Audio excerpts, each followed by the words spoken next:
time of recording this, the Fujifilm X-E5 has been out for 10 days. That isn't enough time to truly know a camera, but I do have some initial thoughts. Mostly positive, but there are some things that I'm concerned about long term. In my last video, I discussed why I decided to upgrade from the Fujifilm X-E4 to the X-E5. Link below if you want to check that out to get the full context. Long story short though, I loved my time with the Fujifilm X-E4, but I always hated how cheap the buttons felt, the lack of custom buttons, and how unreliable the autofocus was. And just to get this out of the way, I am going to be inherently a bit biased in this video. I obviously want to love this camera. I spent nearly $2,000 with this kit lens, waited 9 weeks, and was excited enough that I decided to start a YouTube channel. Since the camera arrived, I've been able to shoot a few events, go to Newport with my friend Carlos and Ethan. I've also got to catch up with my friend Raphael to shoot the last bit of a skating event. And then this past Friday, I was able to go to Boston to shoot some tree photography with my friend Chris. With that said, let's talk about some of the positives. In this video, I'm not going to be going over a whole lot of technical specifications. This sensor processor combo has been around for a while. I'm mostly just going to be going over my user experience and what it's like to actually shoot with it. First thing that jumped out to me when I opened the box and picked this camera up was how much more premium it feels, how dense it feels compared to the X-E4. The buttons feel noticeably clickier. I really like how the shutter and exposure compensation buttons are pushed further to the back, making it actually usable with one hand. And even though it is a bit heavier, it does feel more balanced overall, especially when you add a larger lens. The shutter sound of this camera is super satisfying. It does sound somewhat similar to the X-E4, but maybe a little bit more dampened and a little bit quieter. I tend to stick to mechanical shutter, but there are times where I choose to shoot an electronic shutter. It's well known that this 40 megapixel sensor isn't the fastest scanning sensor that Fujifilm makes, so I was concerned about rolling shutter when using the electronic shutter. We were in the Boston Public Library, and obviously because it's a library, I wanted to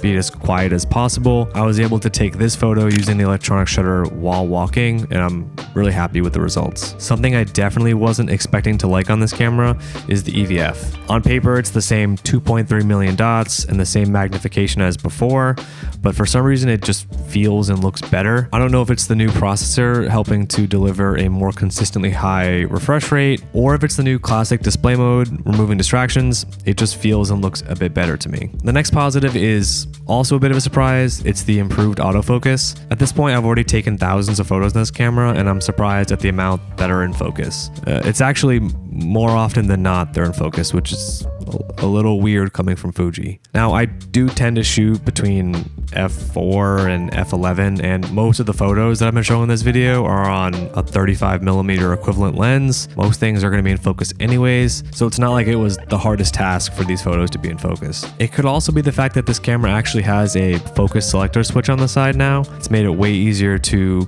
change my focus mode, especially while I'm out shooting street. Unlike the X-E4, I really do just feel like having those extra buttons has made it easier to adapt to a situation quickly rather than having to dive into menus. And the last positive first impression I have, and what might be the low-key star of the show, is this new 23mm kit lens that comes with the X-E5. I know it's early, but after owning this, I don't know if I can justify continuing to own both the 23mm f2 and the 27mm f2.8 pancake lens. So far, it seems this new lens is just as sharp as the 23mm f2 and as small as the 27mm pancake. You do sacrifice a stop of light coming from the f2 version, but for me, I mostly shoot between f4 and f11, and I'd rather have a small compact lens personally. While I'm feeling very positive about this camera so far, there are a few negatives that I do want to go over. One of the first things I noticed when I got this camera is how slow it is to both start up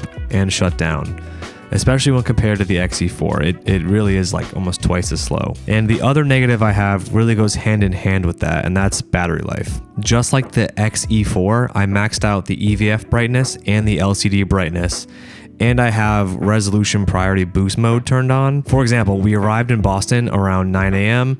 and by 5 p.m. I was on battery number 5 after shooting roughly 1,500 photos. I ended up leaving the camera on more than I'd otherwise like to because I didn't want to risk missing any moments. I really haven't heard anyone else talk about how slow this camera is to boot up and shut down. For me, it isn't a huge deal. Even though I did go through 5 batteries that day, it is about the same that I was used to with the X-E4, so it's not the worst thing. I'll definitely be keeping an eye on this for my long-term review and report back what I find. And my last 2 negatives are pretty minor. The first is that this hot shoe cover comes loose pretty easily. I find myself constantly having to just push it back in. I really wish it came with some adhesive or a little shim, similar to how the X-E4 thumb grip came with. If you can find any of these online, please send them my way. It would definitely save me a bit of an anxiety of constantly feeling like I'm going to lose it. And the last negative is probably just me getting used to the camera, but I find myself accidentally knocking both the front and rear command dial and mistakenly changing my settings. I did find a workaround for this though. I customized one of the buttons to lock the command dials when toggled. I will be going over how I customize the camera in a future video. So yeah, that's what I think of the camera so far. I really am loving it. Super happy I got it. The real standout for me is how it feels, how it looks. This new 23mm kit lens. In the full or the long-term review, I do want to try out some JPEG film simulations. So yeah, trying out some of the film recipes, trying out video, and seeing how the electronic shutter holds up, as well as the startup and shutdown time, is a lot of what we'll be covering in the long-term review. If you would like to follow me on social media, I have a Instagram account. I go by tjpeg, tjp.eg on Instagram. Follow me there. Like I said, I mostly do street photography. And then yeah, I plan on making more videos on the X-E5 on this channel. So get subscribed if you'd like. Thanks for watching. Bye-bye. Introducing the new X-E5. Older elements, such as looking old, and newer elements, such as being new. Come with us as we explore the X-E5.